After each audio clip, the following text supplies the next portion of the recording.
பலவற்றில் முன்னணி நடிகர்களுடன் ஜோடி போட்டு நடித்தவர்தான் ரம்யா கிருஷ்ணன். வெள்ளை மனசு என்ற திரைப்படத்தின் மூலம் 13 வயதில் தனது திரை வாழ்க்கையை தொடங்கினார். 40 ஆண்டுகளுக்கும் மேலாக வெற்றிகரமாக குணச்சித்திர நடிகையாக கோலாச்சி வருகிறார். தமிழ், தெலுங்கு, கன்னடம் என அனைத்திலும் 3 தலைமுறை நடிகர்களுடன் நடித்துள்ளார். நடித்தால் ஹீரோயினாகத்தான் நடிப்பேன் என்று இல்லாமல் வாய்ப்பு குறைந்த சமயத்தில் குணச்சித்திர கதாபாத்திரம், வில்லி, ஐட்டம் டான்ஸ் என அனைத்திலும் கட்டம் கட்டினார் நம்ம நீலாம்பரி அவர்கள். தமிழ் சினிமாவில் இவருக்கு ரீஎன்ட்ரி கொடுத்தது என்றால் KS ரவிக்குமார் இயக்கத்தில் வெளிவந்த நீலாம்பரி தான்.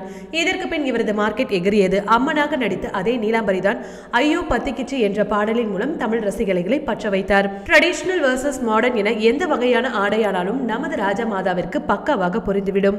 இவரது டைம் பீரியடில் வந்த நடிகைகள் மூட்டை முடிச்சு கட்டிவிட்டு எந்த கதாபாத்திரமாக இருந்தாலும் சரி இன்று முதல் 3 முதல் 4 கோடி வரை சம்பளமாக பெறுகிறார் ரம்யா கிருஷ்ணன் அவர்கள். 53 வயதாகியும் இன்று வரை சினிமாவில் A கிரேட் நடிகையாக வலம் வந்து கொண்டிருக்கிறார். செகண்ட் இன்னிங்ஸில் பட்டையை கிளப்பும் இவர் 68 லட்சம் மதிப்புடைய ஆடி, டொயோட்டோ, இனோவா என பல சொகுசு கார்களை வைத்துள்ளார். தகதக தங்க வேட்டை என தமிழகத்தையே ஆட்டி படைத்த நீலாம்பரிக்கு ஆடம்பர சொகுசு வீடுகள் தமிழகம் மற்றும் ஆந்திராவில் பல உள்ளது.